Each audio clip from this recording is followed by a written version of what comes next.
Hello everybody, welcome to Ashish Singh Lectures. I am Madiha Khan, your friend who is here to help you with your English language. तो Bihar board का हमारा ये last chapter है जो आज हम कर रहे हैं, ठीक है ना। तो इस चैप्टर का नाम है India through a traveller eyes.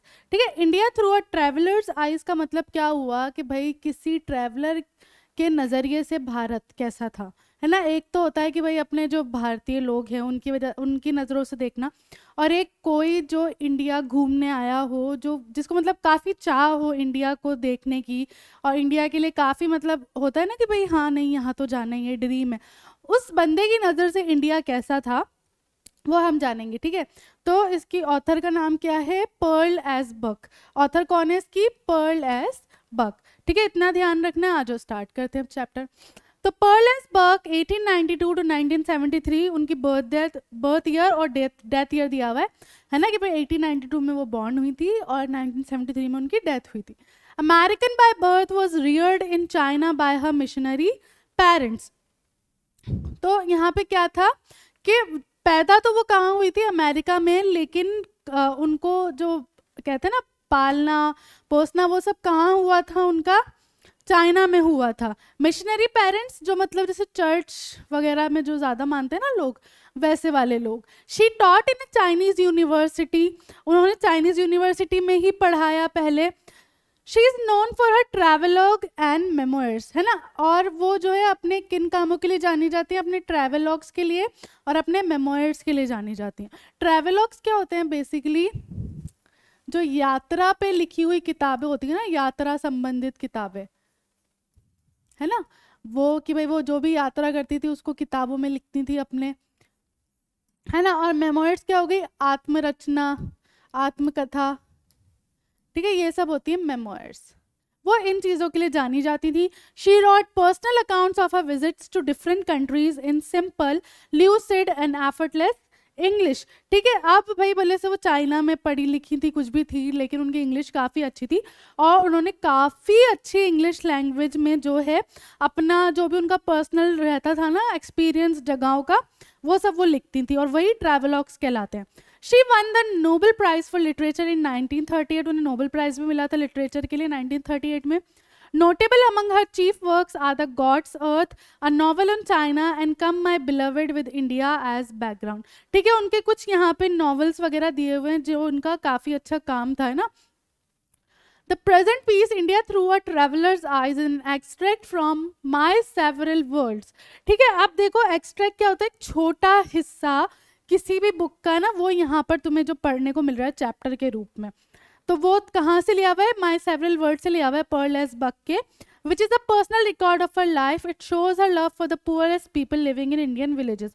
और वो भी उनका पर्सनल अकाउंट पे ही लिखा हुआ है ना, जो उन्होंने खुद एक्सपीरियंस किया उसी चीज़ पर लिखा हुआ है। और उसमें वो क्या दिखाती हैं या वो चीज़ किस की भाई उनको जो है जो बेचारे गरीब लोग हैं इंडिया के गाँवों के, उनसे काफ़ी प्रेम था, और उसी बारे में traveller India through travellers eyes जो हम पढ़ने वाले हैं उसका बेस भी यही है। क्लियर? चलो अब स्टार्ट कर देते हैं।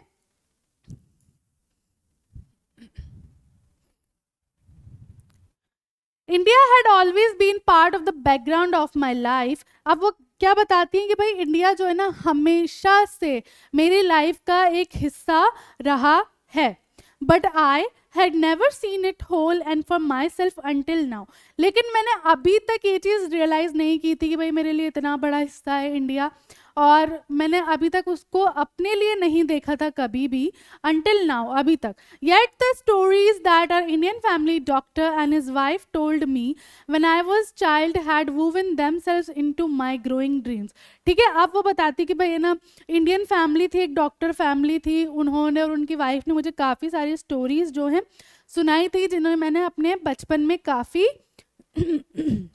मतलब कहते हैं जो ना जिन्होंने मुझे मतलब बचपन से लेकर बड़े होने तक काफ़ी हेल्प की है। वो स्टोरीज है ना मेरे इस चाइल्डहुड में घुल गई हैं। And I had long red everything that I could find about that country, और मैंने ना मतलब हर चीज़ जो मैं जान सकती थी उस कंट्री के बारे में, जो मैं पढ़ सकती थी, वो मैंने सब कुछ पढ़ लिया है इंडिया के बारे में। From my father I had learned of it through Buddhism and the life history of the Lord Buddha. मैंने अपने फादर से क्या क्या क्या चीज़ों की तरफ से पढ़ा है भाई गौतम बुद्धा के बारे में, बुद्धिज्म क्या है ना, और लॉर्ड बुद्धा के बारे में जो भी नॉलेज है वो सब मुझे मिली है। The very word color reminds me of the variety of hue that is Indian life। ठीक है, जो कलर जो वर्ड है ना, रंग, वो क्या मुझे किस चीज़ की सबसे ज़्यादा याद दिलाता है? इंडिया के कल्चर की मुझे सबसे ज़्यादा याद दिलाता है, इंडियन लाइफ की मुझे याद दिलाता है। as various as our own American human scene in Kashmir where the white barbarian invaders from Europe long ago penetrated India, the people are often fair। ठीक है, आप देखो ना, कश्मीर की बात कर रही है कि भाई कश्मीर में जो असभ्य आक्रमणकारी थे ना, बार्बेरियन क्या होते हैं? असभ्य लोग, है ना, और इन्वेडर्स क्या होते हैं? आक्रमणकारी, जो हमला करते हैं ना।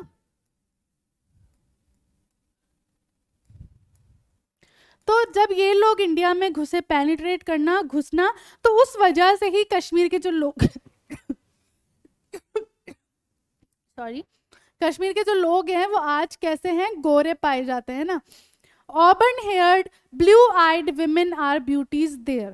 ठीक है, ऑबर्न हेयर कैसा हो गया? ऐसा लाल और भूरे रंग के बाल, है ना। ऑबर्न हेयर कैसा हो गया? लाल और भूरे रंग के बाल।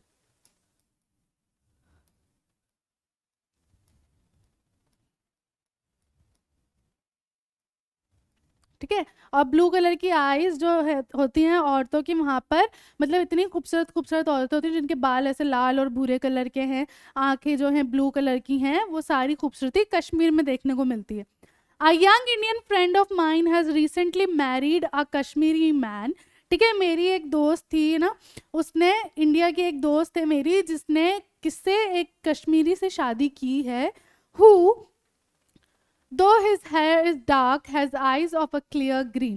ठीक है, उसके हेयर जो है वो ब्लैक ही हैं, लेकिन आइज का कलर कैसा है उसका? Green. The skin colour of the Kashmiri is a lovely cream and the features are as classic as a Greek. ठीक है, ग्रीक गॉड्स वगैरह देखे हैं आप लोगों ने कभी? अच्छा ना, जल्दी से सर्च करना ग्रीक गॉड, आपको दिख जाएगा कि वो लोग कितने ब्यूटीफुल होते थे, कितने खूबसूरत होते थे। तो उसी चीज़ से कंपेयर किया गया यहाँ पे कश्मीरी लोगों को, कि उनकी जो स्किन है ना वो इतनी ज़्यादा, मतलब ऐसा लगता था कोई वाइट क्रीम वाली उनकी स्किन हो। देखा है ना आपने कश्मीरी लोग कैसे होते हैं? गोरे गोरे और अजीब ऐसी आँखें होती हैं उनकी, नीली हरी, बाल होते हैं ऐसे ब्राउन ब्राउन से। तो वो वही चीज़ जो है वो बता रही थी और उसको कंपेयर कर रही थी ग्रीक लोगों से। ठीक है, But all the people of India must be reckoned as belonging to the Caucasian race।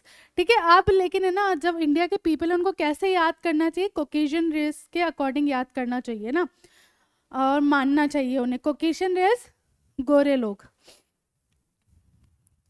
Reckon मतलब माना, कैसा माना गया उनको? गोरे लोगों जैसा, है ना। Caucasian race गोरे कलर के लोग।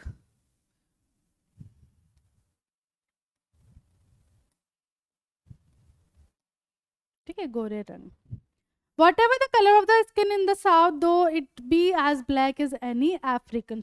और जो लोग मतलब थोड़ा जिनका कलर, साउथ वाले जो लोग हैं, देखा है ना हमने, साउथ इंडिया के जो लोग हैं वो थोड़े, उनका कलर ब्लैक होता है, तो ऐसा है कि जैसे अफ्रीकन्स। तो इस तरीके से मतलब यहाँ पे सबको क्या किया गया, उन्होंने कंपेयर किया अलग अलग जगह से। And in India has an amazing way of appearing unexpectedly in other life.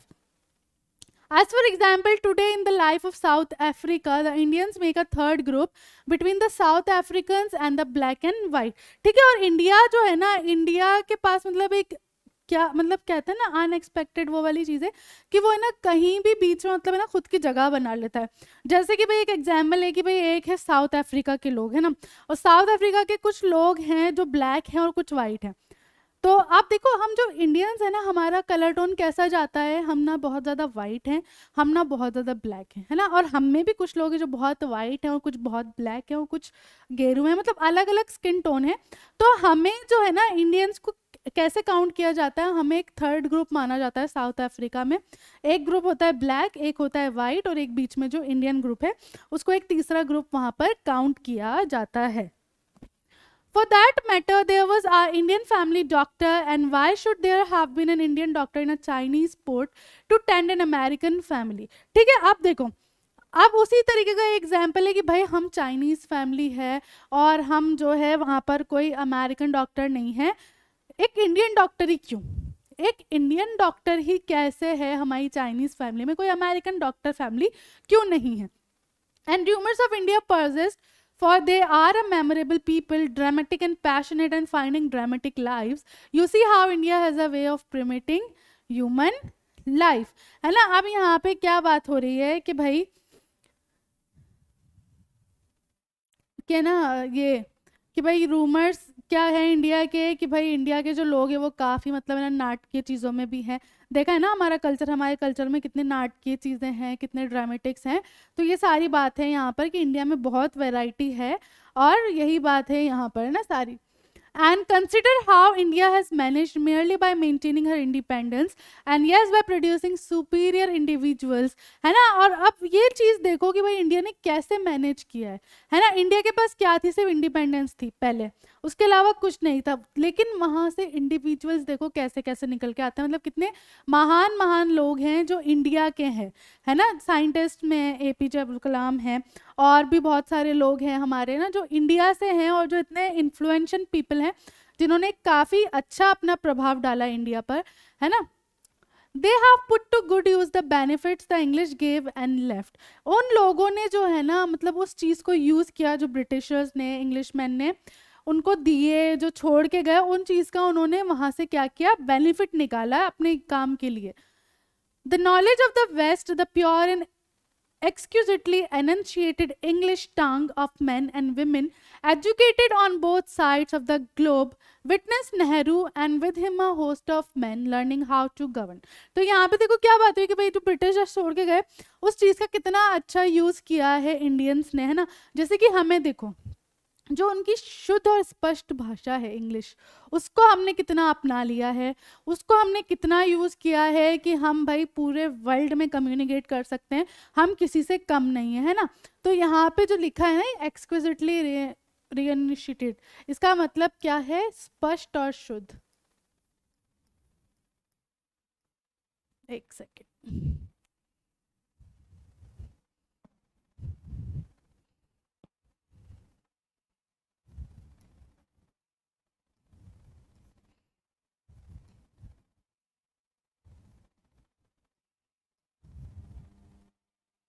है ना? तो हम उस चीज़ को कितना अच्छा यूज़ कर रहे हैं, उससे लोग जो हैं उनमें नॉलेज कितना है। क्योंकि देखो अगर हमें उनकी टंग आती है ना, उनकी मदर टंग इंग्लिश है, अगर हम वो अपना रहे हैं तो हमें उनकी नॉलेज भी मिल रही है। हमें इंडिया के अलावा बाहर जितने भी विदेश हैं उनकी सबकी नॉलेज मिल रही है, हम कम्युनिकेट कर सकते हैं उनसे, हम वहाँ जाके काम कर सकते हैं, पढ़ाई कर सकते हैं।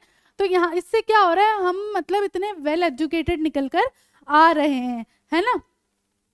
जैसे कि नेहरू हैं and with him a host of man learning how to govern, है ना? और वैसे ही नेहरू जी के साथ लोग हैं जिन्होंने सीखा भाई शासन कैसे करना है। And the first women to be the president of the General Assembly of the United Nations of women of India. और जो पहली विमेन प्रेसिडेंट थी जनरल असेंबली की, यूनाइटेड नेशंस की, वो कौन थी? इंडिया की ही एक लेडी थी। And the man in charge of the prisoner exchange in Korea, और जो प्रिजनर एक्सचेंज, जो जेल के जो भी काम कार्यवाही वगैरह होता है वो सब देखने वाला कोरिया में कौन है? एक इंडियन जर्नल है, who one trust from all. अब देखो ऐसी जगह जेल जहाँ पे कितने डेंजरस कैदी भी हो सकते हैं, कोरिया में एक इंडियन जर्नल है जिसने वहाँ सबका ट्रस्ट जीत रखा है ना? तो यहाँ पे क्या बताया जा रहा है कि इंडियंस ने क्या किया है, ब्रिटिशर्स जब भी आए थे तो वो जो भी छोड़ के गए हैं उसका खूब यूज़ निकाला है, उससे खूब फ़ायदा उठाया है, और आज वही चीज़ है कि हम किसी से कम नहीं माने जाते हैं, है ना? तो यहाँ पे यही बात जो है हमारी ऑथर बता रही है। Even the blustering and accusation at home and abroad have not changed, है ना? अब क्या बोल रहे हैं कि भाई जो भी मतलब है ना कलंक जो भी लगा हुआ है ना, ब्लस्टरिंग एंड एक्यूजेशन, कलंक जो भी लगा हुआ है, not change the quite confidence of the new India, है ना? और ये जो भी चीज़ें मतलब जो भी भारत पे जो भी एक्विजिशन लगे थे, जो भी कलंक लगा था, उससे मतलब भारत को कोई फर्क ही नहीं पड़ा, है ना? जो एक न्यू इंडिया का निर्माण हुआ है उसमें कोई फर्क नहीं पड़ा। And this confidence founded in unyielding idealism permeates how our world life. और यही जो कॉन्फिडेंस है ना, यही जो कॉन्फिडेंस है ना, ये क्या करता है? एक पूरा आदर्शवाद निकाल कर आता है इसमें से, आइडलिज्म, आदर्शवाद। जो हमारी लाइफ को क्या कर रहा है, परमिएट कर रहा है.